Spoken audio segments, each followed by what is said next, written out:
یہاں سے یہ بات بھی پتہ چلی کہ اس حدیث کا بابو بدء الوحی سے کیا تعلق ہے، کہ وحی اصلاً مقصد یہ تھا اس باب کا کہ یہ جو دین ہے، یہ جو ہم حدیثیں بیان کر رہے ہیں، یہ سب حجت ہیں کیونکہ اللہ کی طرف سے ہیں، اور ہمارے نبی کی باتیں، ارشادات حجت اس لیے ہیں کہ وہ نبی ہیں، اور نبی کا ہونا کیسے پتہ چلا؟ وحی سے پتہ چلا کہ وحی آتی ہے ان پر۔ لیکن اب یہ تعلق ہے ابتدا سے، تو یہ چونکہ یہ واقعہ ہرقل کے ساتھ شروع کی باتیں ابو سفیان بتا رہے ہیں، ابو سفیان رضی اللہ عنہ شروع کی باتیں ہرقل نے پوچھا، آپ حضرت ابو سفیان نے بتائیں تفصیلات، تو یہ بدء الوحی، ابتدا اسلام کی کیسے ہوئی اور آگے کیسے بڑھا، ابتدا کیسے ہوئی آگے کیسے بڑھا، یہ دوسری مناسبت ہے، دوسرے انداز سے ہم سمجھ سکتے ہیں کہ اس حدیث پاک کا بابو بدء الوحی سے کیا تعلق ہے۔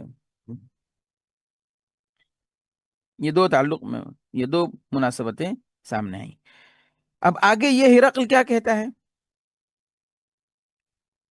کہتا ہے اگر تم سچی بات کر رہے ہو تو یہ میری جگہ کا مالک بن کر رہے گا، یعنی یہ پیشن گوئی ہے، اور میری جگہ سے مراد یہاں پر وہ کہاں تھا؟ ایلیا، یعنی بیت المقدس میں، یعنی قدس بھی اس کا نام ہے، قدس میں ہے، تو وہاں کے بادشاہ ہو جائیں گے۔ اب یہ بھی پرانی کتابوں میں، تورات انجیل میں، یا انجیل میں خاص طور پر اس کی طرف بھی رہنمائی ہے، اس کی طرف بھی اشارہ ہے، اور یہ پیشن گوئی پوری ہوئی کہ نہیں ہوئی؟ حضرت عمر کے زمانے میں یہ بھی پوری ہوئی، اور حضرت عمر تشریف لائے اور ان کو چابیاں سونپ دی گئیں، اور بیت المقدس بھی اسلام کے زیر نگیں آ گیا۔ آگے کہتا ہے وَقَدْ كُنْتُ أَعْلَمُ أَنَّهُ خَارِجٌ، یہ دوسری بات ہے کہ ہمیں معلوم تھا کہ وہ نبی کا نکلنے والے ہیں، یعنی ظاہر ہونے والے، ان کے ظہور کا، نبی آخر الزماں کا، کہ ظہور کا وقت قریب آ گیا ہے، اور یہی وقت ہے ان کا۔ لیکن کہتا ہے کہ وَلَمْ أَكُنْ أَظُنُّ أَنَّهُ مِنْكُمْ، لیکن ہمیں یہ نہیں پتا تھا، ہمارا یہ گمان نہیں تھا کسی بھی طرح سے کہ وہ عربوں میں سے نکلیں گے، وہ عربوں میں سے ہوں گے، میرا یہ گمان بالکل نہیں تھا۔ اور یہ بات صحیح ہے کہ اس کو معلوم اس لیے تھا کہ پچھلی کتابوں میں جیسے اللہ پاک قرآن پاک میں فرماتے ہیں وَمُبَشِّرًا بِرَسُولٍ يَأْتِي مِن بَعْدِ اسْمُهُ أَحْمد، اسمہ احمد، یہ حضرت عیسیٰ انجیل لائے ہیں، تو اس بات کی بشارت دیتے ہوئے کہ ایک رسول آخر میں آئیں گے جن کا نام احمد ہوگا، اور واقعی میں ہوا۔ بھی اس طرح کا تصور پایا جاتا ہے کہ تین کے ایک، یعنی خدا کے ہاں جو تثلیث کا ہے کہ بیٹا اور ماں اور جو یہ سب مل کر خدا ہے، تو کیونکہ ان کے یہاں بھی اوتار کا اقنوم المسیح اس طرح کا تصور ہے، کیونکہ جب حق پرستی ایک طرف اندر سے سچی ہو تو اللہ کی طرف سے ہدایت یقینی ہوتی ہے، لیکن جب اندر سے حق پرستی اور حق طلبی کچی ہو تو انسان اپنے مطلب کی بات نکال لیتا ہے، حق راستہ دکھ بھی رہا ہوتا ہے تب بھی گھما لیتا ہے، تاویل کر لیتا ہے، ادھر ادھر اپنے کو بھٹکا دیتا ہے۔ وہی کیا اب دیکھیے گا ان کے ساتھ بھی آخر میں کیا ہوگا، یہ جو ہرقل ہے ابھی کہہ رہے ہیں فلو انی اعلم انی، یہ تیسری بات کہی انہوں نے، فلو انی اعلم انی اخلص الیہ لتجشمت لقاءہ، اگر مجھے علم ہو جائے کہ میں اخلص الیہ ای اصل الیہ خالصا، میں سلامتی کے ساتھ ان تک پہنچ سکتا، نبی کے پاس جن کے بارے میں تفصیلات پوچھی، تو میں لتجشمت لقاءہ، تو میں ضرور مشقت برداشت کر کے، تگ و دو کر کے ان تک پہنچتا، ملاقات کرتا، اور مشرف باسلام ہوتا۔ وَلَوْ كُنْتُ عِنْدَهُ لَغَسَلْتُ عَنْ قَدَمَيْهِ، یہ چوتھی بات ہے کہ اگر میں ان کے پاس ہوتا، یعنی ابھی تو دور ہوں، اگر میں ان کا صحابی ہوتا، ان کے ساتھیوں میں ہوتا، تو ہم ان کا پیر دھوتے، یعنی خدمت اتنی کرتے کہ پیر دھلاتے، سب ساری خدمت کرتے ہم ان کی۔ تو یہ 4 باتیں کہیں، اور یہ بات میں بڑی عبرت ہے کہ میں خدمت کرتا۔ ابھی ابو سفیان اور اس کے ساتھ والوں کو اس سے ایک بنیاد مل گئی کہ واقعی میں یہ نبی سچا ہے، یہ نبی کا معاملہ کچھ عجیب و غریب ہے، اتنا ہلکے میں لینا نہیں چاہیے۔ اب ادھر جنگ بدر، احد، اللہ کی مدد سب تو دیکھ ہی لیے، لیکن ایمان نہیں ہے تو اس لیے مدد دکھ نہیں رہی صاف صاف۔ لیکن کہیں نہ کہیں تو انسان کبھی جب غور کرے گا تو سمجھ میں تو آئے گا کہ اتنے معمولی لوگ، اتنے نہتے ہتھیار، پیٹ پہ پتھر باندھنے والے، پھر بھی جنگ میں جیت رہے ہیں، مضبوط پہلوانوں سے، ہٹے کٹے کھاتے پیتے، پورے اسلحے سے لیس اور تیاری کے ساتھ آنے والوں سے، تو اللہ کی مدد کتنی ہوگی ان کے ساتھ۔ تو یہ بات ایمان ہوگا تبھی انسان قبول کرے گا، کہیں ذہن میں آئے گی بھی بات تو قبول نہیں کرے گا۔ تو تو قبول کرنا بھی بات کا یہ جبھی ہوگا جب ایمان ہوگا، ماننا۔ تو اسی لیے کہتے ہیں ایمان صرف سچا جاننا کافی نہیں ہے، ماننا بھی ضروری ہے۔ تو اب یہ بہت سارے عرب بھی جانتے تھے یہ نبی سچا ہو سکتا ہے یا لگتا ہے، لیکن مانا اس لیے نہیں کہ پتہ نہیں، شک و شبہ اور اس طرح کی بہت ساری چیزیں اور دنیا کے اغراض سامنے آ جاتے ہیں۔ وہی اس کے ساتھ، وہی ہرقل کے ساتھ، اس نے جان تو لیا سچا ہے، ماننا چاہا بھی، لیکن کیا اپنے آپ کے لیے کیا بہانہ بنا دیا؟ فلو انی اعلم انی اخلص الیہ، اگر مجھے پتا ہوتا کہ میں ان تک پہنچ سکتا تھا سلامتی کے ساتھ تو میں ضرور دگ و دو کر کے پہنچ جاتا، لیکن اس نے اپنے کو سمجھا لیا کہ ہم کہاں پہنچ پائیں گے، عربوں میں بکری چرواہوں کے ساتھ، سیدھے سادے انسان کے ساتھ رہنے والے ہیں، اور میں کہاں بادشاہ کی گدی چھوڑ کر، یہ لوگ ہی مجھے نہیں بخشیں گے، مار ڈالیں گے سب مل کر کے، کہاں جا رہے ہو چھوڑ کر، ہمارے ہی اپنے مار ڈالیں گے۔ تو یہ اس نے، حالانکہ وہ چپکے سے بندوبست کر سکتا تھا اپنی آخرت بنانے کے لیے، لیکن آخرت کے مقابلے میں دنیا کو ترجیح دے دی کہ زندگی پیاری، عہدہ اور مقام اور گدی پیاری، اور پیسہ اور دولت اور دنیا پیاری۔ نتیجہ کیا ہوا؟ محروم ہو گیا۔ تو پھر اس نے کیا کہا؟ ثم دعا بکتاب رسول اللہ صلی اللہ علیہ وسلم، پھر جو خط پہنچا تھا نبی پاک صلی اللہ علیہ وسلم کا، جو نبی پاک نے حضرت دحیہ کلبی کے ہاتھ بھیجا تھا، مبعوث کیا تھا بصرہ کے گورنر، عظیم بصرہ یعنی بصرہ کا بڑا، مراد یہاں پر گورنر ہے۔ اور بصرہ جو وہاں شام میں ایک ایک ایک ایک علاقہ ہے اور ایک شہر ہے جس کے ارد گرد، جیسے کہتے ہیں نا قصبہ، یا تو دمشق کے سے پہلے ہے، اگر مدینے سے شام تک جاؤ تو بصرہ کے گورنر نے ہرقل کو وہ خط پہنچایا تھا، تو اس نے وہ خط منگوایا اور لے کر پڑھا، کھول کے پڑھا۔ فَإِذَا فِيهِ بسم اللہ الرحمن الرحیم، یہ اذا فجائیہ ہے، جب کھول کے دیکھا تو اس میں کیا دیکھا؟ اس میں دیکھا کہ یہ ہے بسم اللہ الرحمن الرحیم، من محمد عبد اللہ ورسولہ الہ ہرقل عظیم الروم، سلام علی من اتبع الہدى، اما بعد فإنی ادعوک بدعایت الاسلام، اسلم تسلم یؤتک اللہ اجرک مرتین۔ یہ پورا خط ہے۔ فإن تولیت فإن علیک اثم الیریسیین، اور بعض نسخوں میں اریسیین ہے۔ وَيَا أَهْلَ الْكِتَابِ تَعَالَوْا إِلَىٰ كَلِمَةٍ سَوَاءٍ بَيْنَنَا وَبَيْنَكُمْ أَلَّا نَعْبُدَ إِلَّا اللَّهَ وَلَا نُشْرِكَ بِهِ شَيْئًا وَلَا يَتَّخِذَ بَعْضُنَا بَعْضًا أَرْبَابًا مِّن دُونِ اللَّهِ فَإِن تَوَلَّوْا فَقُولُوا اشْهَدُوا بِأَنَّا مُسْلِمُونَ۔ تو یہ آیت اور اس سے پہلے تمہید۔ اب کیا ہے؟ بسم اللہ الرحمن الرحیم سے خط کی ابتدا کی۔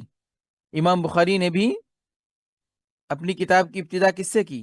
بسم اللہ الرحمن الرحیم سے۔ تو ابتدائی کتاب سے اس حدیث کا تعلق ظاہر ہو گیا. پھر اور اس خط کے پس منظر میں خاص طور پر، اچھا یہاں پر بسم اللہ ہر مکتوب جو ہو اس کے شروع میں بسم اللہ سنت ہے. اس کے شروع میں کوئی بھی خط لکھے، رقعہ لکھے، عریضہ لکھے، تو شروع میں بسم اللہ سنت ہے. اس کا اہتمام کرنا چاہیے. بعض لوگ سنت کی جگہ 786 لکھ دیتے ہیں، یہ خلاف سنت ہے. بعض لوگ ضمیر لکھ دیتے ہیں تاکہ اللہ پاک کا نام نہ آئے. اچھا یہ سب کیوں کرتے ہیں؟ ضمیر اس طرح سے بسم ہی تعالی جائز اگرچہ ہے، نمبر تو خیر کوئی مطلب ہی نہیں بنتا، لیکن کیونکہ سنت بسم اللہ الرحمن الرحیم ہے، لیکن ضمیر کے ساتھ لکھنا بسم ہی تعالی تو یہ جائز تو ہے، لیکن سنت یہی ہے بسم اللہ الرحمن الرحیم. اچھا لوگ کیوں نہیں لکھتے ہیں؟ وہی سوچتے ہیں کہ جن کے پاس جائے گا وہ اس کی توہین کریں گے، بے ادبی کریں گے. کر سکتے ہیں ہم بے ادبی سے بچانے کے لیے، ٹھیک ہے اپنی جگہ یہ ایک بات صحیح ہے، جہاں پر آپ کو غالب گمان یہی ہو کہ وہ ایسا کرے گا تو آپ نے کچھ احتیاط کر لی. لیکن جہاں پر غالب گمان نہ ہو وہاں پر بسم اللہ سنت کے اعتبار سے لکھیں گے، ورنہ یہ حضور پاک کافروں کو لکھ رہے ہیں. اور کیا بھروسہ تھا کہ وہ اس کا احترام کرتے نہ کرتے. تو کسرا نے تو پھاڑ ہی ڈالا، پھاڑ کے پھینک دیا، اللہ نے اس کے ملک کو پھاڑ دیا، ذلیل کر دیا. لیکن بھروسہ نہیں تھا تب بھی حضور نے بسم اللہ لکھی سب کے خطوط میں. پھر کیا فرمایا؟ اور اس سلسلے میں حدیث ہے کل امر لا یبدأ فیہ بسم اللہ فهو ابتر. بسم اللہ کا بھی لفظ ہے اور بعض روایتوں میں الحمدللہ کا بھی ہے، شہادت یعنی شہادت کا بھی ہے، جیسے میں نے شروع میں حدیثیں بتائی تھی. اب سوال یہ ہے، اچھا اس میں ایک اشکال یہ بھی ہے کہ بعض لوگ حامدن و مسلین و مسلمہ، حامدن و مسلین و مسلمہ بھی کہتے ہیں. میں حمد و ثنا کہتے ہوئے، درود شریف پڑھتے ہوئے اور صلاۃ السلام پڑھتے ہوئے عرض کرتا ہوں. کہاں پڑھا آپ نے جو آپ کہہ رہے ہیں پڑھتے ہوئے عرض کرتا ہوں؟ پڑھیے تو.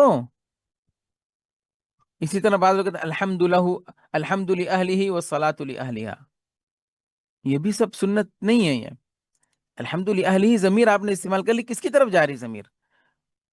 تعریفیں اس کے لیے، حمد اس کے لیے جو اس کا اہل ہے، والصلاۃ لأہلہا درود پاک اس کے لیے جو اس کا اہل ہے. تو یہ سب مبہم چیز ہیں، یہ اصلاً سنت نہیں ہے. سنت تو یہی ہے کہ واضح طور پر لکھیے یا واضح طور پر پڑھیے، مختصر کر دیجئے. نحمد اللہ و نصلی، اچھا نحمدہ و نصلی بھی اسی میں ضمیر استعمال کر لیتے ہیں. اور قرآن میں الحمد للہ رب العالمین، حمد پوری پڑھنا چاہیے. لیکن عادت پڑ گئی ہے، ہم لوگوں کی بھی عادت پڑ گئی ہے، مختصر جہاں پہ کرتے ہیں تو یہی کرتے نحمدہ بے دہانی میں، ورنہ الحمد للہ رب العالمین والصلاة والسلام علی نبینا محمد وعلی آلہ وصحبہ اجمعین، یہ بھی مختصر ہے. پھر یہاں پر لکھا من محمد عبد اللہ و رسولہ، محمد کی طرف سے جو اللہ کا بندہ اور رسول ہے. دیکھیے اپنا نام بھی لکھا اور اپنا مقام بھی لکھا کہ اللہ کا بندہ ہے، تو اس میں بیان حقیقت ہے، ہم سب اللہ کے بندے ہیں، لیکن یہ بیان حقیقت بھی ہے عبد، اور تعریف بھی ہے نبی کی، کیونکہ نبی عبدیت میں کامل ہے. اللہ پاک جب کہیں گے تو یہ تعریف ہے، اور جب نبی پاک خود اپنی کہیں گے تو کہیں گے ہم بندے ہیں اللہ کے. تو یہ حضور کا، اور حقیقت یہی ہے کہ بندے ہیں، اور زیادہ کامل بندگی، خوب رکوع سجدہ تو اور نیچے چلے گئے. تو کمال بندگی ہے، کمال عبدیت ہے، کمال انسان کا کمال ہے کہ وہ اللہ کا بندہ ہو، نہ کہ کچھ ہو. تو اس میں دونوں پہلو آ گئے کہ ادنا سے ادنا بندہ ہے، انسان ہے، بشر ہے، اور اعلیٰ سے اعلیٰ اللہ کا رسول پیغمبر ہے. اور خاتم النبیین بھی کہہ سکتے تھے، سردار بھی کہہ سکتے تھے، لیکن رسول ہونا کافی ہے اتباع کے لیے. محمد عبد اللہ و رسولہ، جب رسول مانو گے تو یہ بھی مانو گے کہ وہ خاتم النبیین ہے، خود بتایا قرآن نے. الہ ہرقل، کیونکہ اب اس میں جو ہے ان کی افراد و تفرید کا بھی پتہ چل گیا، جنہوں نے اپنے نبی کو اللہ کا بیٹا بنا دیا، اٹھاتے گئے.